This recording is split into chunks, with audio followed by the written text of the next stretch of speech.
اصابع الجلاش بالكريمه. بعد طريقه الجلاش دي انسى اي طريقه عملت بيها الجلاش قبل كده، وما تنسيش تاخدي الطريقه دي تحفظيها عندك عشان لما تيجي تعمليه بعد كده تلاقيها محفوظه عندك. هنسمي الله كده ونشوف احنا هنعمل مع بعض السيرب ازاي.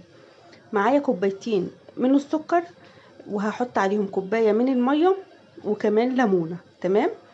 هدوب كل الكلام ده مع بعضه كده، يكون المضرب في النص وانا بحرك عشان السكر ما يطلعش على حوافي الحله او الكسرولة.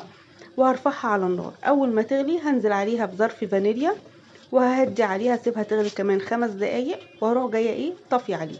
تمام. كده يبقى معانا السيراب جاهز. هسيبه يبرد خالص وهشتغل بقى في الكريمه. معايا هنا برضو كوبايتين من اللبن الحليب. اللبن دوت لبن بلدي مش مبستر. ولو عايزين تضيفوا عليه تضيفوا بداله لبن مبستر مفيش مشكله. هضيف عليه معلقتين من النشا، ومعلقه كمان من السميد، ومعلقتين من السكر. تمام. هدوب كل الكلام دوت كله على البارد. مش هرفعها على النار غير لما كل الكلام ده يدوب مع بعضه. تمام. وبعد كده هروح جايه رافعاها على النار، وهستمر بالتقليب. ليه هستمر بالتقليب؟ عشان ما تكلكعش مني، لان انا هنا بعمل القشطه الكدابه او الكريمه. تمام. هنا خلاص تماسكت معايا هنا اهيت، وبقت قوامها مظبوط جدا. هنزلها في طبق فاضي، وهروح جايه مغطياها باي كيس نايلون عندي، كيس تلاجة. بس اهم حاجه يكون كيس نضيف، ما يكونش لاقيت اي ريحه عشان ما تكرفش عليه. تمام. بس كده. ليه بنحط الكيس؟ عشان ما تعملش قشره. معايا هنا لفة جلاش جايباها من الكنفاني.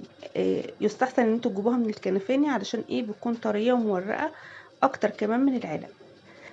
هبدأ افردها كده، وهروح جاية مغطياها بفوطة، وهسحب منها ورقة بورقة. تمام.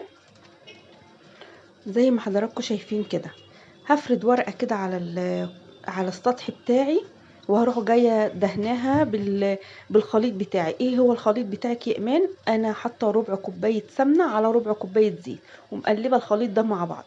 هتهم كده الورقه بتاعتي، وهروح جايه مطبقاها ربعها كده مرتين. تمام. ليه؟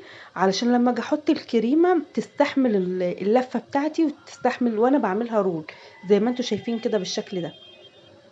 بعملها رول بايد واحده، بتتلف معايا بكل سهوله، وطالعه بسم الله ما شاء الله تحفه. نعمل واحده كمان كده مع بعض.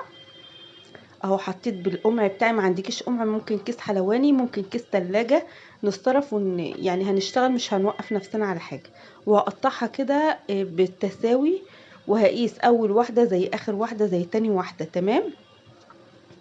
هبدا ارصها كده في فايركس او اي صينيه عندك او اي قارب، وهروح جايه مخلصه كل الكميه بالشكل ده. تمام كده. هرصها بقى في بقيه القارب، وهروح جايه نازله عليها كده ببقيه السمنه والزيت، وهروح جايه دهناها، وهرش عليها كده زي ما انتم شايفين. وهدخلها الفرن درجة حرارة وسط على الرف الأوسط، تكون درجة الحرارة 150. أول لما تاخد لون من تحت هفتح عليها الشواية تاخد لون من فوق، وتبقى بنفس الشكل اللي احنا شايفينه ده. هضيف عليها كده العسل وهو بارد، والكنافة طبعا الجلاش طبعا بيكون سخن. تمام. هرصها في طبق التقديم كده، وانزل عليها بشوية فستق كداب، وبألف هنا وشفا. وما تنسوش اللايك والاشتراك في القناة.